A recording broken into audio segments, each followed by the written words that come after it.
and occasionally we break a gear, and I personally can tell you that it's been a saving grace in that circumstance. That's one thing I love about these type of shifters. Anyway, check it out for yourself at www.sim-gear.com, and we'll be right back after these messages. Hey! Yes? You look like a real jerk! Well, I am a corporate executive. He stops exciting things from happening. So what you doing? Well, Muffy, Buffy, Biff Jr. and I are going on a Sunday drive. Oh, no, you ain't! You're gonna play pole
Welcome back to Sim Racing Tonight, and hey Sean, what was the first wheel you bought?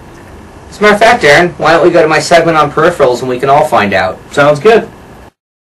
Well, sim racing has already started to have its golden years, and its products that have had their days in the sun to only become obsolete or a distant memory to the older guys in sim racing. This is true of both racing simulations and also the controllers we use to drive them. I can think back to when I used to drive these titles using a joystick or even the keyboard. Then in the late 90s, I remember getting myself a Thrustmaster T2 steering wheel. This was a major improvement from driving with my old flight stick. But this early age wheel was soon nicknamed the Bungie Wheel because it was a bungee cord that offered the tension for the wheel. It was also known for breaking springs and rendering the pedals useless. Well, here we are a decade later, and not only have the racing sims become much more sophisticated, but so have the components. Today, a person could walk into any major electronics store, and for somewhere between $40 and $300, they could walk out with a very respectable steering wheel and pedal combo. The common names in these lines today are Logitech, Thrustmaster, Microsoft, and Cytec, Logitech being the most dominant in the market today. What are the differences in the wheels at that price point, you may ask? Well, number one, construction and durability. This includes metal shafts and bearings and sturdier cases to contain the unit. Number two, force feedback. This allows the controller to mimic real-life forces while driving.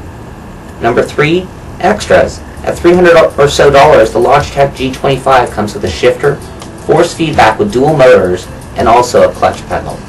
The Momo is a standard force feedback wheel and has the wheel, gas brake unit, and both paddle shifters as well as an up and down stick. It is a good wheel, and at $100 it will have a limited lifespan. The new G25 wheel is a step in a new direction for Logitech. Costing $300, it is getting very near a high-end wheel. This wheel comes with dual motor force feedback unit, and the wheel that is attached moves and feels as solid as a real car. It also comes with a gas, brake, and clutch unit that, again, compared to all the other products, feels as solid as a real car. It also comes with a 6-speed shifter. So that shows you there are plenty of variations and prices for people to get into this competition. And all those wheels have different feels, and some will like one over the others. And that is one of the biggest debates in the online community. It almost goes back to the old Ford versus Chevy debate. So like all other motorsports, you can have your entry level and you can have your custom level. Nowadays, it is not heard of for a sim racer to spend a couple $1,000s on their racing rig. Nowadays, you can buy wheels from companies that use higher-end electronics and precision machine parts. These wheels can look more like a wheel from a real race car than something you would plug into a computer. All of these companies use parts that are made to virtually last forever. These wheels can actually end up less expensive than a stack of broken plastic wheels one might develop after a few years of racing. That also translates into higher precision and better feel or sensitivity when driving the sim. And they look really cool too. Thomas Super Wheel is one of the companies that first started making high-end wheels. The standard TSW stock Evolution is their starter model that only comes with a wheel, gas and brake, and an up and down shifter. On their high end, they have the Formula Evolution model that includes extra buttons and paddle shifters as well as the addition of a clutch pedal. The TSW uses spring tension as the resistance and has no force feedback. Ball Racing Developments is a European company that makes the Pro V wheel using their own tested compression spring-based dual ball raced cam system, and they also make the Speed 7 pedal combo. Extreme Competition Controls Inc. are the makers of one of the coolest looking wheels on the market. It uses their own fluid damped steering system. It is an extreme piece of hardware. They also make a pedal set of their own called the Trackstar 600 pedal combo. This is completely adjustable for the driver and is again built for years of abuse. Another route one could go is with the Frex wheel adapter. What they do is they take the beloved internals from Logitech wheel and they make it hardcore. These wheels look just like something you would see in a real F1 car. While that is just a hint of the type of controllers one could use to sim race, it really comes down to your budget and your needs. I know many of the best racers in the world that use nothing more than a mid-priced Logitech wheel and win races every week. On the other hand, I know of racers of the same caliber who swear by their top-end equipment. The latest trend nowadays is towards extra peripherals, products like shifters, the SimGear Lightning SST, or the TSW Speed Shifter. Both offer a new level of realism to the sim. Another one is external displays, or dashboards, or even extra programmable button boxes. These buttons can be used to request a pit, hit the rev limiter, make car changes. And nowadays you have companies that are making full motion simulators. These rigs are really only being seen in the commercial application or in the hands of the super wealthy. But like everything else, these technologies, they'll eventually trickle their way down to our levels. You can often test these units at local races when Champ Car, IRL, Formula One, NASCAR, or any of the other larger series come to your town. I, for one, can't wait till these things are available and I can have one of these in my own sim room.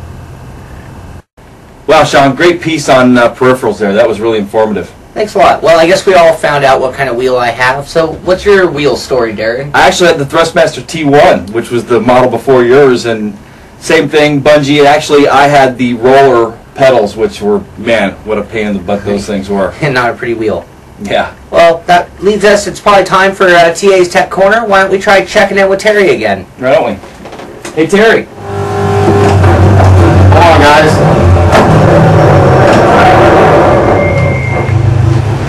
Hey, how you doing? How's everybody doing out there? Welcome to TA's Tech Corner. This week we're evaluating the SST Lightning Shifter made by SimGear. I want you to go ahead and sit down next to me and take it for a little whirl.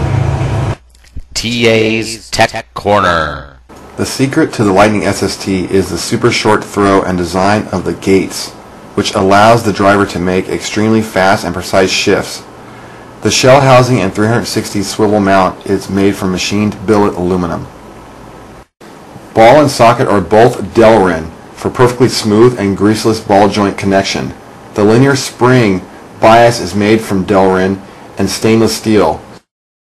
They also use a very high quality USB chip and lifetime switches. All the electronics are protected and designed to last forever.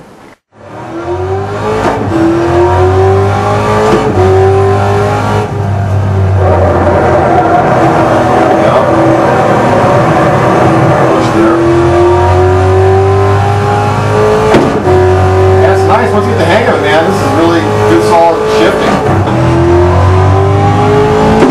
This is like driving the real thing right here, man.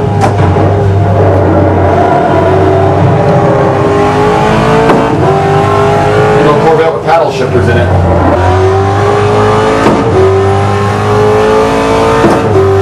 Yeah, that makes it seem pretty nice.